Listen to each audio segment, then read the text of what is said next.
Tenemos a invitadas a voces, en este caso nos van a servir de referencia, como la de María Sainz, ella es especialista en medicina preventiva del Colegio de Médicos de Madrid. María, muy buenos días. Hola, buenos días. Porque decimos, quedarse en casa es importante, sobre todo teniendo en cuenta que lo peor todavía está por venir, según nos dicen. Sí, estamos en la fase de contención, quiere decir que dependemos mucho de la actividad de cada uno.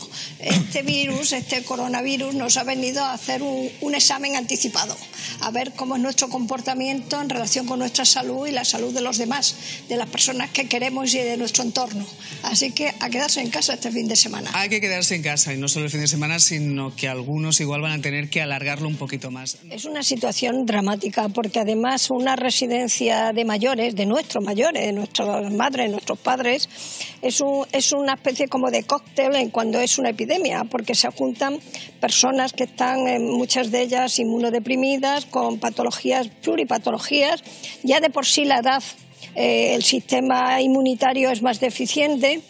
El hecho además que estén centradas en un lugar cerrado, aunque tengan jardines y sea muy bonito, pero lo cierto y verdad es que el contacto es continuo, por lo tanto es un potencial enorme para la infectación, o sea, es una situación dramática. Y ahora hacer cortafuegos de la cadena epidemiológica dentro de una residencia es bastante complicado, pero no imposible. Lo cierto y verdad que el hecho de que se haya atendido a la residencia por la llamada de atención de un familiar, de una hija, de un hijo que no conectaba con su padre o su madre, y lógicamente es una grandísima preocupación, una grandísima responsabilidad, porque en una residencia que simplemente que hubiera habido un caso, tenían que haberse puesto a las órdenes de las autoridades sanitarias y haber transmitido la situación, máxime en la situación de epidemia en la que nos encontramos. Por lo tanto, yo creo que ahora no solamente se tomen medidas sanitarias drásticas en estos centros, sino también controles de la autoridad. ¿Y qué tienen que hacer? Porque hay muchas personas, estamos hablando de 4 residencias que ya se ha sabido, alguna, pues hay también 12 personas que han fallecido. ¿Qué tienen que hacer el resto de las residencias si de repente tienen, claro, un caso que no saben siquiera si es de coronavirus o no? Pues en primer lugar tienen que primero comunicar a las autoridades, eso está claro en el momento en que tengan la sospecha de un caso o de un potencial infectado. Porque claro, hay que conocer muy bien la academia epidemiológica de este virus, que es muy infectivo, y más en estas circunstancias. Extremar las higienes, pero extremar a un máximo de que, claro, yo creo que a lo mejor no están capacitados, porque tendrán que hacer una limpieza exhaustiva no solamente de las habitaciones de los internos e internas, sino también de los lugares comunes. Y entonces además personas que muchas de ellas necesitan el contacto continuo de los profesionales, que es verdad que no son sanitarios, pero muchas son auxiliares, son ayudantes, hay muchos profesionales que están ahí trabajando en las residencias de nuestros mayores. Los cocineros, las cocineras, o sea, hay todo un elenco de profesionales que están ahí. Extremar desde luego la higiene y las precauciones de infectación, o sea, cortar de alguna manera y tener, por supuesto, medidas de protección. Ahí sí que es necesario que cuando hay algún caso o hay una persona infectada, precisamente porque esta epidemia y este virus es muy infectante, se multiplica exponencialmente, pues tendrán que hacer limpieza generalizada en los pomos, en las camas, en las barras, como si estuvieran en un hospital. Tenían que hacer un extremo como si estuvieran en un hospital, de estancia larga. Pero fijaros, yo creo que estamos viviendo en una sociedad tan rápida de acontecimientos y esta epidemia nos lo está demostrando, porque además estamos viviendo cambios importantes epidemiológicos. En la década del siglo XXI ya hemos vivido varias. Lo que pasa es que han sido tan focales y las hemos podido controlar que nos han expandido de la manera como se ha expandido esta. Y sobre todo porque el hecho de que nosotros seamos portadores, muchos de nosotros sanos, y que seamos un poco los transmisores en la cadena, pues nos preocupa muchísimo a todos. Cuando hablamos salud pública es que estamos hablando de la salud del público, quiere decir, de todos y cada uno de nosotros y nosotras. O sea, rico, pobre, de allá para acá, o sea, da igual, este virus no tiene fronteras. El que no se haya tomado medidas con anticipación, ¿quién se anticipa a una explosión?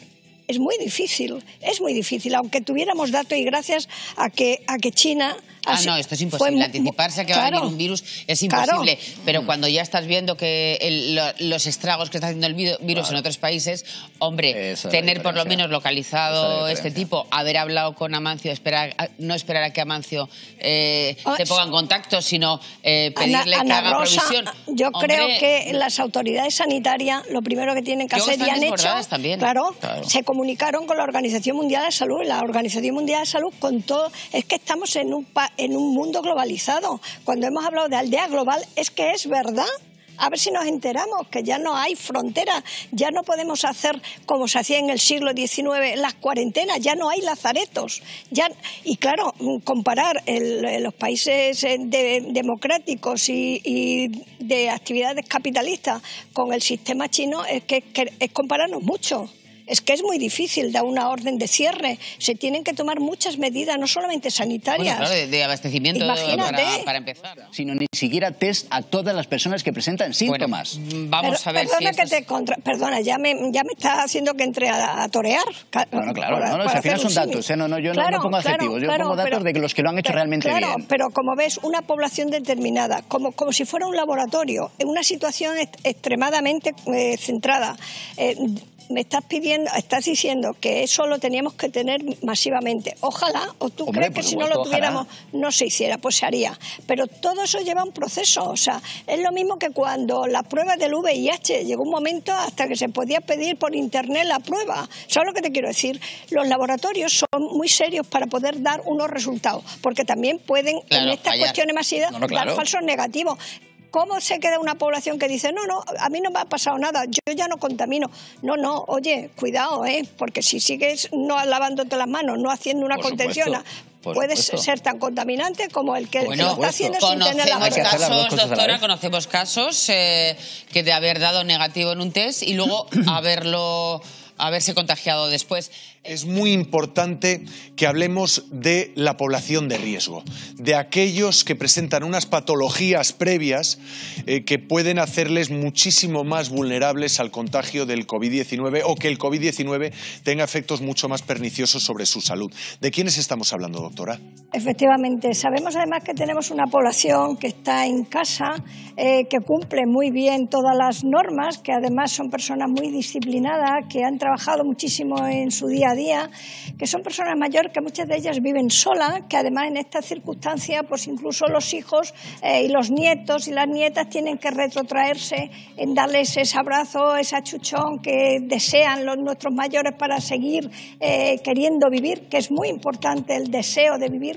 Yo les invito que, independientemente de la patología que sufran, que probablemente pues tengan o hipertensión o diabetes o tengan un grado de obesidad importante o hayan tenido alguna enfermedad pulmonar, que luchen, porque además ellos saben mejor que nadie, ellas saben mejor que nadie lo que han luchado en la vida. Yo les pido que intenten hacer una rutina de vida, que intenten comunicarse con sus seres queridos, porque además hoy día las personas mayores se han puesto muy al día del WhatsApp y del contacto telefónico. Hay que intentar que nuestros mayores, ellos a su manera y no se abandonen. Por lo tanto, lo primero, tienen que hacer una rutina diaria, como antes lo estaban haciendo en casa. Si necesitan apoyo para que les lleven alimento a casa, pídanlo, porque además hay un sentido de solidaridad grande. Incluso cualquier hijo o hija puede en un momento determinado llevarle esos alimentos y esas necesidades. No se deben de recluir.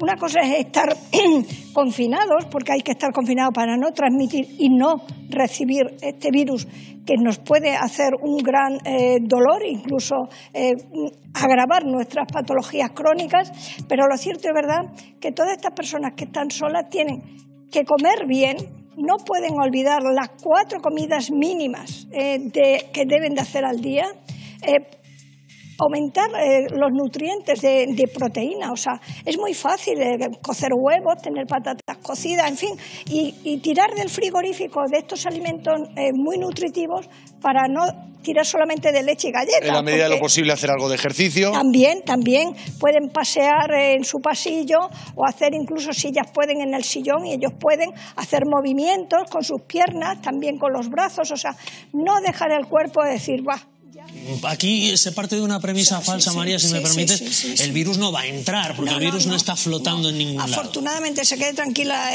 este virus no es aéreo, sino que es de contacto. Quiere decir que, lógicamente, si tú no tienes contacto, pues es muy difícil que te contamines. Eso sí, es muy importante que, por lo tanto, que abras las ventanas. Tampoco es que la tengas abierta durante todo el día, porque os podéis resfriar y entonces pues no hacemos las cosas en condiciones. El tiempo suficiente, ¿cuál es? Pues 15, 20 minutos, airear las habitaciones y que corra un poco el aire y luego cerrarla para mantener el confort. Y en relación con el tema de la compra, pues perfectamente, siempre y cuando tú vayas a coger alimentos, siempre con guantes, que además deben de estar disponibles en las tiendas, eso desecharlo en las bolsas que tienen contenedores en las propias tiendas, y luego en casa mantener la higiene de mano. La higiene de mano es fundamental, volver a casa y lavarse muy bien.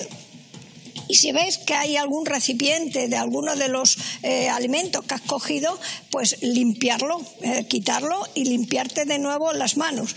El tema de los zapatos, es verdad que muchas personas preguntan el tema de los zapatos. Es verdad que los profesionales que están trabajando con enfermos, cuando llegan a casa tienen que hacer una desinfección total, e incluso en el tema de zapatos hasta la punta del pelo. Pero desde un punto de vista doméstico no es necesario, es cuestión de que tú puedas pasar una toalla y sobre todo una toallita de esta de usar y de tirar para limpiarte la suela del zapato, la del niño o de la persona. María, ¿y podemos salir a los balcones a cantar sin complejos? Ninguno, todo lo contrario. Es más, hay que aumentar el ánimo, porque la gente que está escuchándonos, de todos los profesionales, los sanitarios que están en primera línea, médicos, enfermeras, auxiliares, celadores, toda esa cadena, los farmacéuticos, los veterinarios, pero luego tenemos todos los profesionales públicos que están a nuestro servicio, todas aquellas personas que nos están haciendo que la comida no nos falte, porque imaginaros que después de una epidemia de este tipo tuviéramos una epidemia de mala alimentación o de nutrición. Por lo tanto, a tocar las palmas, a animar a la gente, que eso lo escucha hasta la luna. O sea, necesitamos ese valor. Y quien quiera cantar, tocar la guitarra, el saxofón, también hemos visto, lo puede hacer en el balcón, sin miedo y sin problemas. Airen las casas esos 20 minutos, como dice la doctora. Y ojalá toda la gente, a partir de esta epidemia, los profesionales de la medicina y más de la medicina preventiva, no tengamos que estar haciendo lecciones. Mirad, el 5 de abril es el Día Mundial de la Higiene de Manos. Si llevamos muchísimos años pidiendo que la gente aprenda a lavarse bien las manos, porque nuestras manos es para trabajar, para querernos, pero también nos podemos contaminar. Ahora tenemos el COVID, que además es muy infectante, pero podemos contaminarnos con otros productos y con otras bacterias y con otros virus. Por lo tanto, no te preocupes, lávate las manos cuando vayas al mercado y después del mercado. Y como mucho, si te obsesionas mucho, cógete un trapito impregnado en un recipiente que sea una parte de lejía y el resto de agua, quiere decir casi 1 litro de agua y una porción pequeña de lejía, lo impregnas ahí y lavas toda la superficie que tú quieres y así te quedas tranquila. Bueno, vamos a ver, teniendo en cuenta la situación en la que estamos, habrá muchísimas personas que además que tengan factores de riesgo cardiovasculares pueden tener esa sensación de ansiedad. Incluso mucha gente joven que me estén escuchando seguro que han tenido momentos de ansiedad, incluso sofoco y presiones en el pecho y tal. Solamente hay una manera de saberlo, que no sea una persona que tenga factores de riesgo cardiovasculares. Una persona más sana que una manzana, lo que tiene que hacer es intentar relajarse y se dará cuenta cómo ese dolor, esa presión, esa angustia se le va yendo con una buena respiración. Simplemente con pararse un momento y ver cómo uno le entra el aire por la nariz y lo saca por la boca 5 veces, simplemente, y ya verás cómo eso va calmando. Desde luego, una persona que tenga factores de riesgo cardiovasculares puede confundirlo, pero desde luego los síntomas importantes y mayores en relación con el COVID, no ya la contaminación, sino cuando toman la enfermedad. ¿Os acordáis cuando el tema del virus del SIDA? Una cosa es que tú hayas estado en contacto y otra cosa es que tú tengas la enfermedad.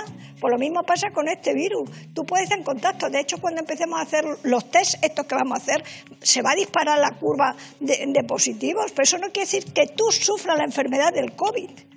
Para que tú la sufras, tienes que tener fiebre alta, tienes que tener un dolor de garganta importante con una tos que además casi es patornomónica porque parece tener ahí algo agarrado que no te permite toser bien, perruna, para entendernos, y luego pues que te falta aire.